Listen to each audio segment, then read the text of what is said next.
Good morning. ఉత్తర బంగాళాఖాతంలో ఏర్పడిన వాయుగుండం ప్రభావంతో తెలుగు రాష్ట్రాల్లో రాత్రి నుంచి కుండపోత వానలు కురుస్తున్నాయి. హైదరాబాద్తో పాటు పలు జిల్లాల్లో రాత్రి నుంచి ఏకదాటిగా వర్షం కురుస్తుంది. దిల్సుఖ్ నగర్, ఎల్బీ నగర్, వనస్థలీపురం, కోటి, Malakpet, Himayat Nagar, Madhapur, Jubilee hills, Banjara hills లో వర్షం పడింది. రహదారులు జలమయమయ్యాయి. వాహనదారులు తీవ్ర ఇబ్బందులు పడ్డారు. వరద నీటితో పలు కాలనీల్లో డ్రైనేజ్ కాలువలు పొంగి పొర్లుతున్నాయి. చాలా కాలనీలు, బస్తీల్లో డ్రైనేజీలు పొంగుతున్నాయి. విజయవాడ, హైదరాబాద్ మార్గంలోనూ ప్రధాన రహదారిపై వరద చేరటంతో వాహన రాకపోకలకు అంతరాయం కలిగింది. సూర్యాపేట జిల్లా కోదాడలో భారీగా వాహనాలు నిలిచిపోయాయి. నందిగామ వద్ద వాగు పొంగి పొరలటంతో హైవేపైకి చేరిన వరద నీరు ఒక్కసారిగా వచ్చింది. దాంతో హైదరాబాద్ నుంచి విజయవాడ వైపుగా వెళ్లే వాహనాలను ఖమ్మం వైపుగా అధికారులు మళ్లించారు. హైదరాబాద్ విజయవాడ హైవేపై కోదాడ బైపాస్ లో భారీగా వాహనాలు నిలిచిపోయాయి. జగ్గయ్యపేట వద్ద రోడ్డు బ్లాక్ అయింది. హైదరాబాద్ నుంచి విజయవాడకు వెళ్లేందుకు నార్కట్పల్లి నుంచి వయా మిర్యాలగూడ, గుంటూరు మీదుగా విజయవాడకు ట్రాఫిక్ ని మళ్లించారు. కోదాడలో భారీ వర్షం కారణంగా మున్సిపల్ కార్యాలయంలోకి వరద నీరొచ్చి చేరింది. గదులు జలమయమయ్యాయి. ఫైల్స్ తడిచిపోయాయి. రాష్ట్ర వ్యాప్తంగా భారీ వర్షాల నేపథ్యంలో అన్ని ప్రభుత్వ విభాగాల అధికారులు అప్రమత్తంగా ఉండాలని సీఎం రేవంత్ రెడ్డి ఆదేశించారు. వర్షాల పరిస్థితుల్లో రెవెన్యూ, మున్సిపల్, విద్యుత్, వైద్య ఆరోగ్య శాఖ అధికారులు అప్రమత్తంగా ఉండాలన్నారు. మరో 2 రోజులు కూడా భారీ వర్షాలు కురుస్తాయనే హెచ్చరికలతో హైదరాబాద్ పరిధిలోని పాఠశాలలకు ప్రభుత్వం సోమవారం సెలవు ప్రకటించింది.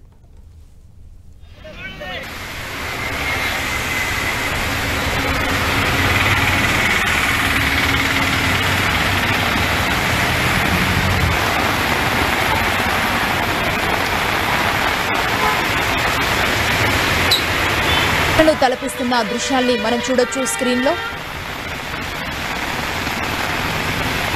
తెలుగు రాష్ట్రాల్లో రాత్రి నుంచి కుండపోత వానలు కురుస్తున్నాయి. హైదరాబాద్ తో పాటు పలు జిల్లాల్లో రాత్రి నుంచి వాన ఏకధాటిగా కురుస్తుంది. దిల్సుఖ్ నగర్, ఎల్బీ నగర్, వనస్థలీపురం, కోటి, Malakpet, Himayat Nagar, Madhapur, Jubilee hills, Banjara hills లో వర్షం పడింది. రహదారులు మొత్తం జలమయమైన పరిస్థితి మనకు కనబడుతుంది. విజువల్స్ లో చూడొచ్చు.